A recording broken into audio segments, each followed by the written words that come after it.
Hey everyone, Nick here from Talking Cardboard, and if it's not abundantly clear from the fully loaded Calyx shelves behind me, I have a lot of board games in my collection.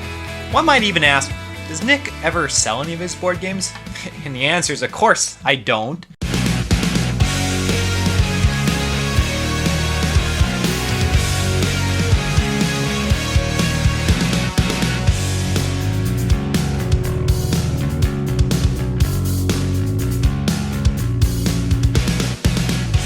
In fact, I really have only sold probably a couple games since I started collecting board games many years ago.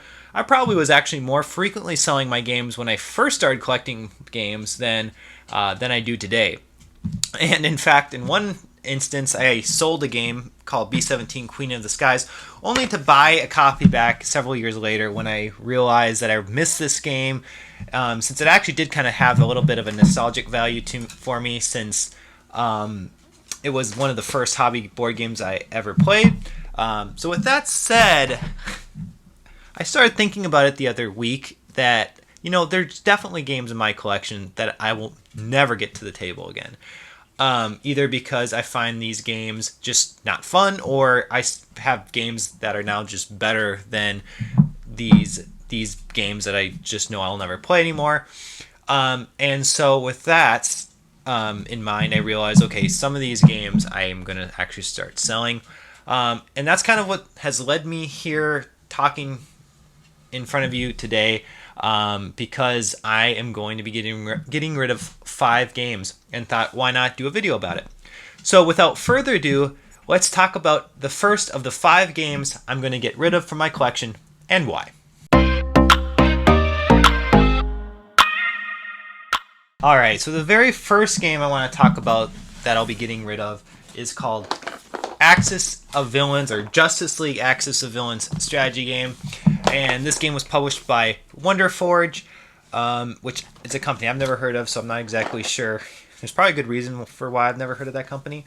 And like I think a lot of these games, the reason why I got it in the first place was I saw it at my half-price bookstore for $10. Thought that was actually a good deal for a board game. Honestly, I probably overpaid for it if I knew any better at the time. And it had a superhero theme and was a tower defense board game. And just to explain a little bit what this game is it's a tower defense game, very similar to the game Castle Panic, in that you and up to 3 other players are cooperatively working together to fight back various DC comic villains from getting to the center of the board. Each player is either the Flash, Batman, the Green Lantern, or Superman. Now, why did I not like this game, or why am I getting rid of it? Well, unfortunately, it was just a pretty weak game. There wasn't really any theme there. All the heroes had very, very simple abilities. So yeah, the heroes are asymmetric, but the way they're asymmetric is kind of pointless. And for example, Green Lantern has an ability that he can move another hero to the space he is on. Superman has an ability where he moves one villain of his choice in this sector back to the outermost space.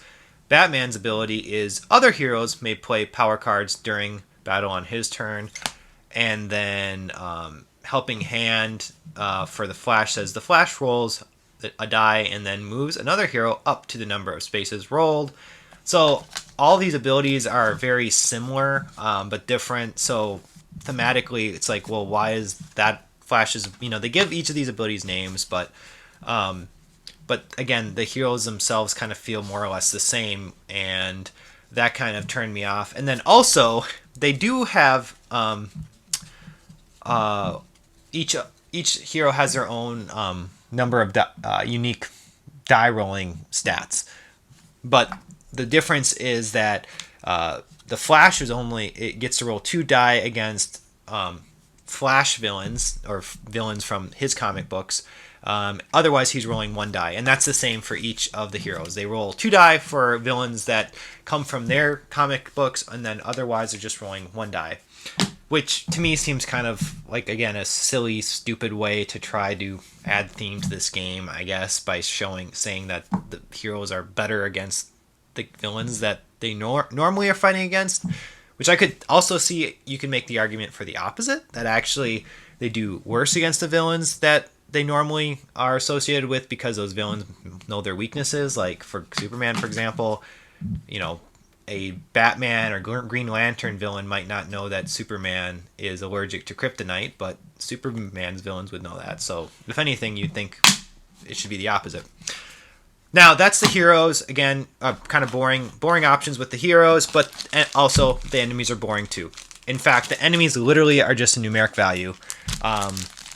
And like Mr. Freeze, who I don't even know why is just a 7. Like, you would think Mr. Freeze would have a higher value than a 7. Like, and compared to this, I don't even know who Darkseid is, but Darkseid's a 21. The higher the value of the enemy, the higher the number you need to roll when you're rolling for combat.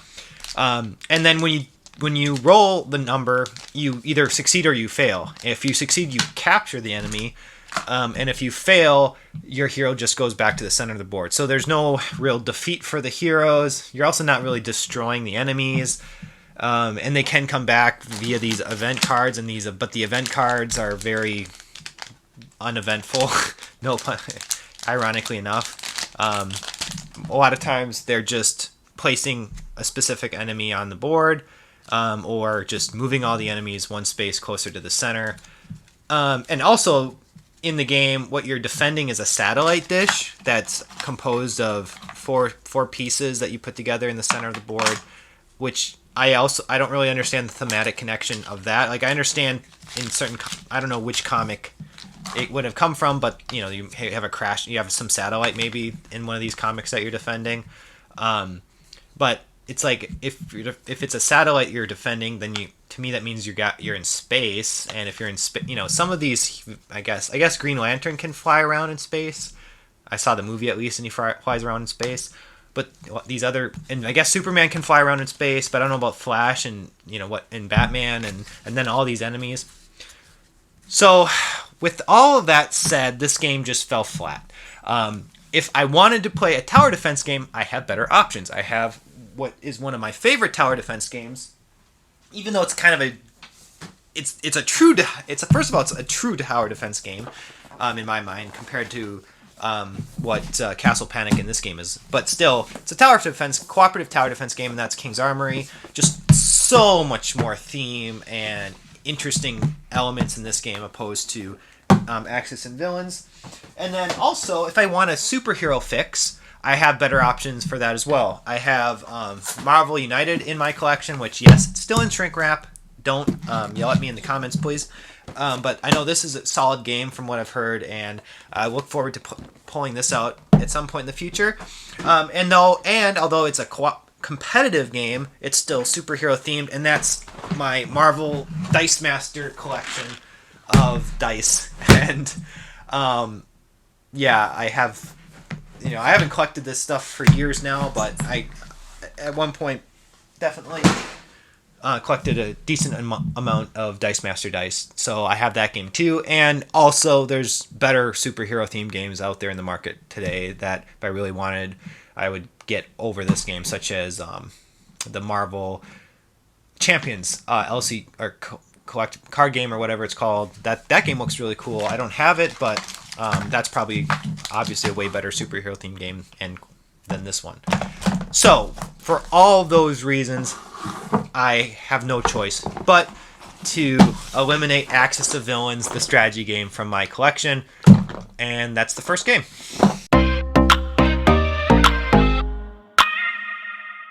Alright, the next game I plan to get rid of from my collection is Anno 1503.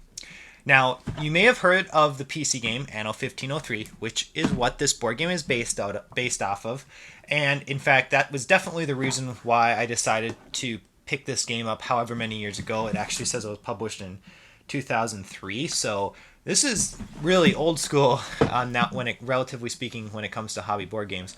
And it had the 1503 theme. It was a PC game that I really enjoyed, so I thought, oh, the board game is probably pretty fun. Also, it's from Mayfair Games, which is a board game company that I was aware of because, of course, of Catan. So I was like, that it had that going for it as well. And sure enough, I get the game and played it like once and realized it's kind of a dumb game.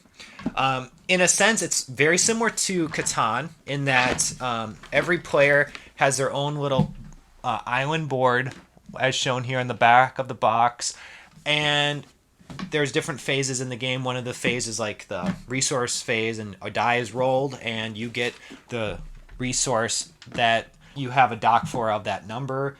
And if a 6 is rolled, a random event happens, and then there's also otherwise you're getting a spice wood, and then potentially a wild resource. And right there, you can probably see like, well, some players are going to get lucky with that die roll, which is going to have a huge impact on your success in the game if you get the die result you really need for a specific resource, and your opponents may not be so lucky, and so that kind of sucks if you're not getting lucky with those resource die rolls. A cool aspect about this game is that there's then this ship map or ship board, and that depicts like the ocean or whatever.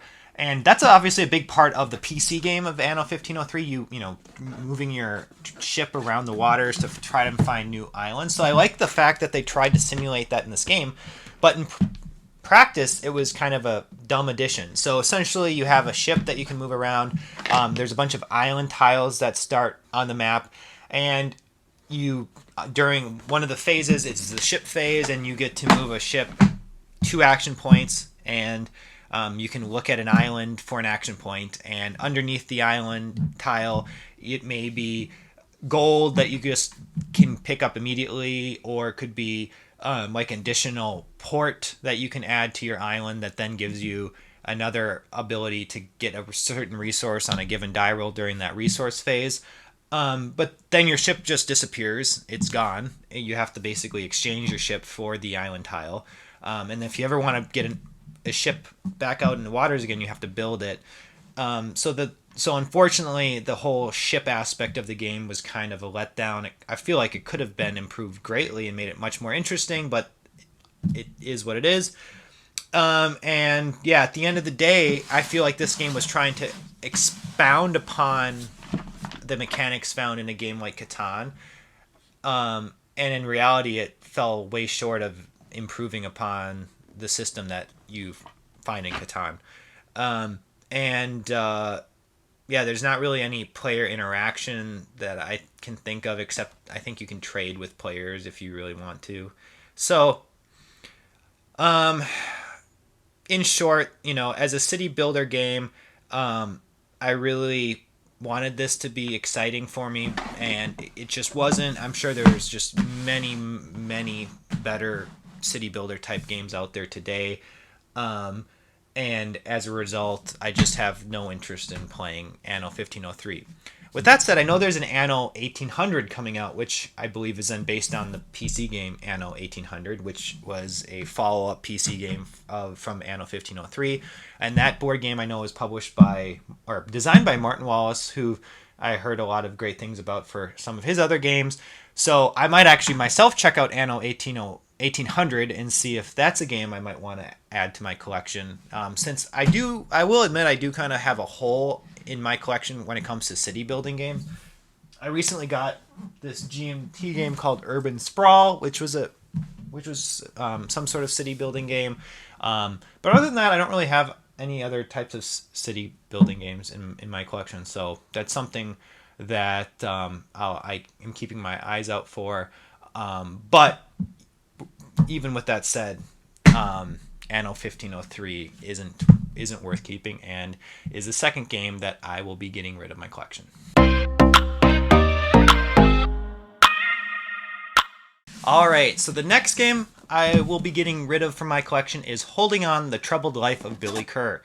Now, the reason I first got this game was I watched probably one preview video about it and heard that it was a cooperative board game, which was a selling point, that told a really interesting story about this guy named Billy Kerr, which was another selling point, and had this hospital theme, which was the third selling point, because my fiance is a pharmacist in a hospital, and so I thought this would be a game that that would appeal to her because of the theme.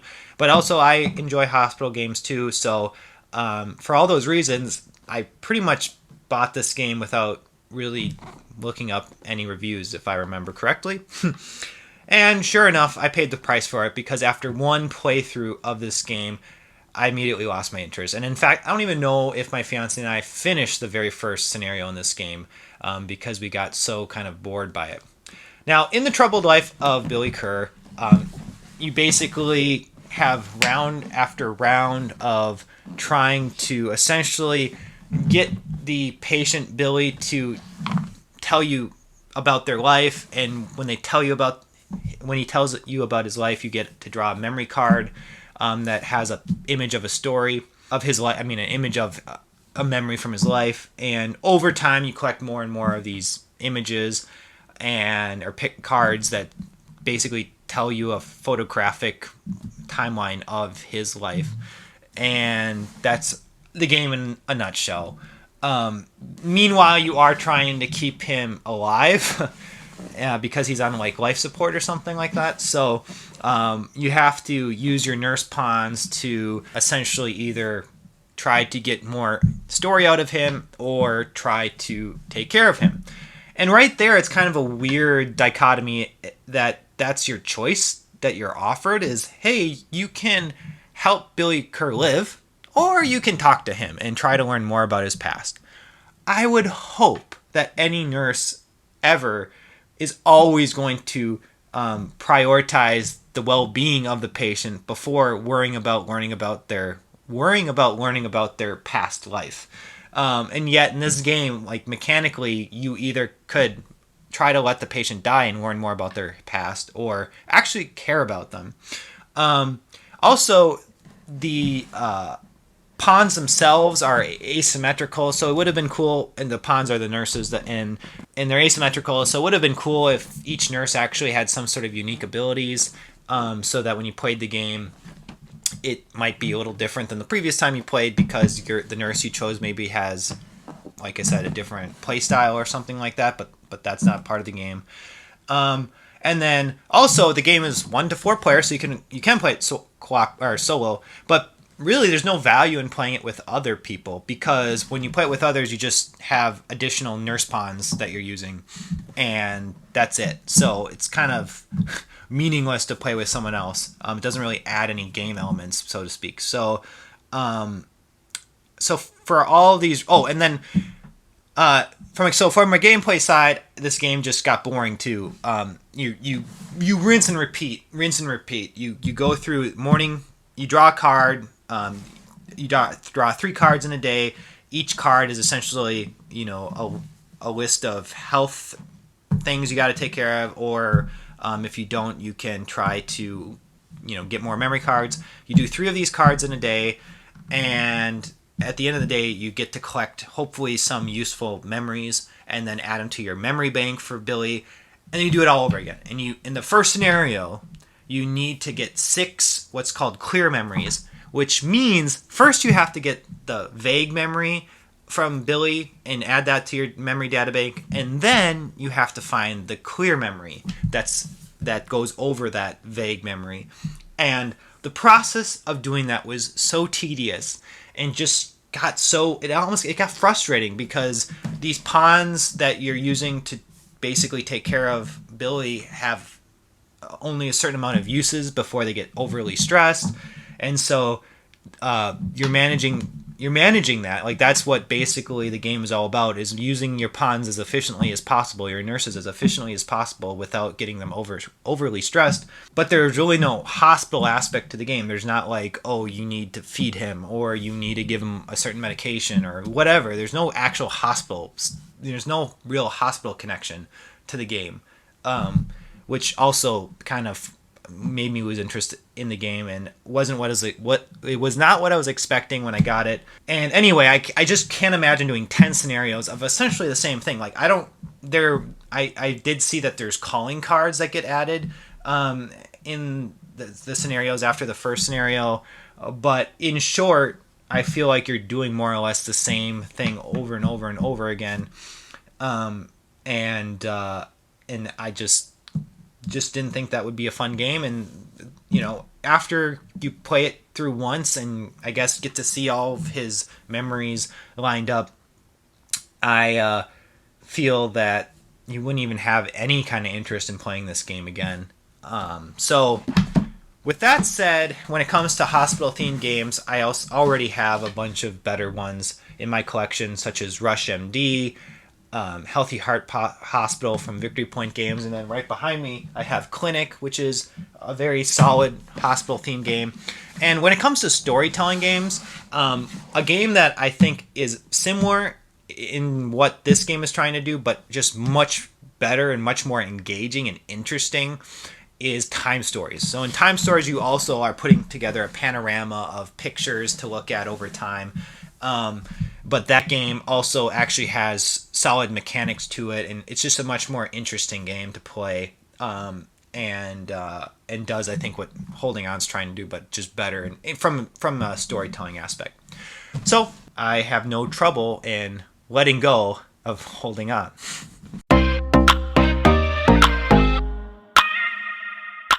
All right, the next game that I want to talk about that I'm going to get rid of is Sentinels of the Multiverse. Now, right now, you're probably yelling at the screen, potentially saying, Nick, why are you going to get rid of a game that's actually good? Well, you're right. It is a good game. This is a very solid, easy-to-play card game. The rules are so straightforward. You almost just need to follow the reference on the back in terms of how to play the game. And with that, it's a cooperative. This is a cooperative card game if you've never heard of it. It has a bunch of asymmetric character decks. Each character plays extremely different. And during the game, you'll be drawing cards from your deck and playing them.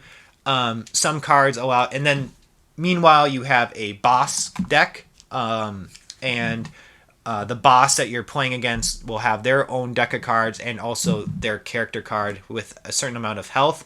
And throughout the game, you're playing cards from your hero decks to do damage to the enemy. But then there's also cards that are more supportive in nature and maybe defend you or your allies against attacks from the enemy. And then there's also what's called the environment deck, which kind of is the deck used to create an atmosphere for where you're having this battle. And in that environment deck, every round a card is played that may help or hurt everyone involved, and damage players maybe, or prevent players from doing certain things, or eliminate asset cards or item cards players have played out.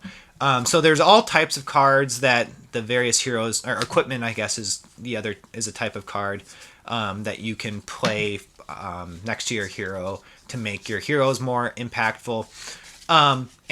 So because of all the variety of cards, every hero plays extremely different from one another. Some are more focused on attacking, some are more focused on defending each other, some are more focused on evading attacks. So you're probably thinking, okay, well, I'm saying all these great things about the game. Why am I going to get rid of it? The problem is, as you start playing this game, and as you start having more and more equipment cards coming out next to your hero, and as you have more and more environment cards, and as the enemy boss has more and more boss cards that are coming from his deck, and out in the field, and one type of card the boss is going to spawn are just like minions, and those minions will collect over time. And as all of these cards start to get put out onto the table, you have to manage all the interactions of everything on your own.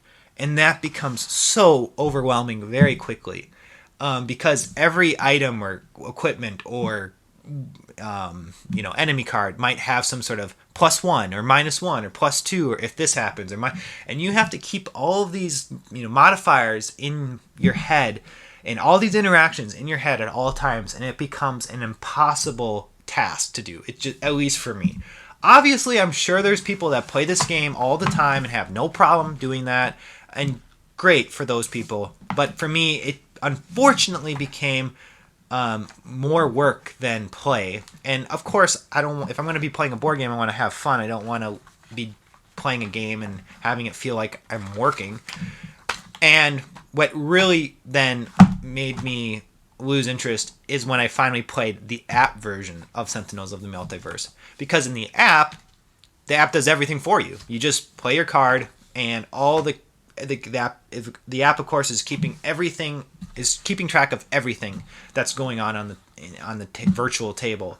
And the ease of playing the app is so refreshing when compared to playing the actual physical game, that I'm just have zero interest now of playing the physical game because of that. And one might say that, well, you could probably say that about a lot of board games that have an app version of the board game.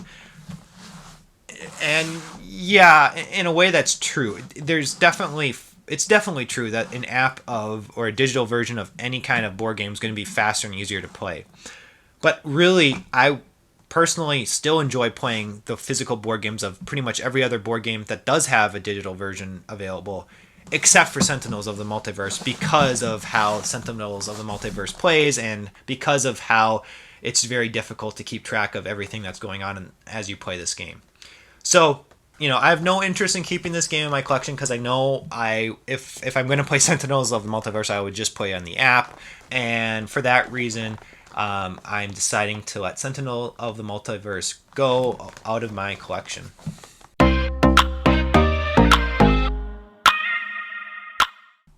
All right, a drum roll for the very last game I'm planning to get rid of, and that is Ghost Stories by Repost Productions. Now, you might be a little shocked to hear me say that I'm going to be getting rid of this game, because I really do appreciate cooperative board games. In fact, I almost only ever want to play cooperative board games, and Ghost Stories is known for being one of the better cooperative board games, yet I still want to get rid of it. And at the end of the day, I just unfortunately don't find it fun enough for me when I have so many other cooperative board games that are just more interesting. And that's really what it comes down to, as to why am planning to get rid of it.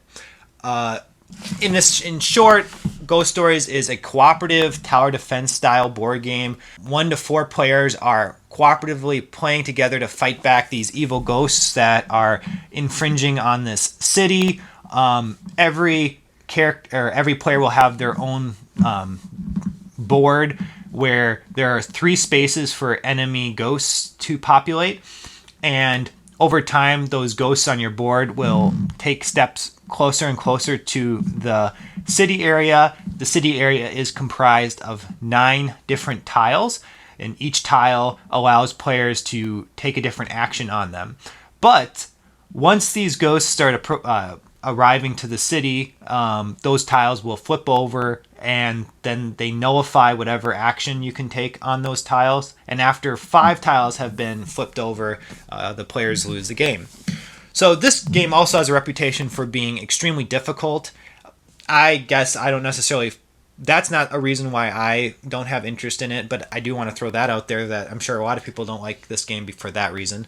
But I just couldn't really connect to the theme of the game, for one. It seemed very, very more mechanical and puzzly in nature, and didn't really seem to evoke the theme. The artwork is very thematic, and a lot of the artwork is very thematic. The aesthetics of the whole game is very thematic, but the playing of the game to me isn't very thematic. I don't feel like I'm really fighting anything.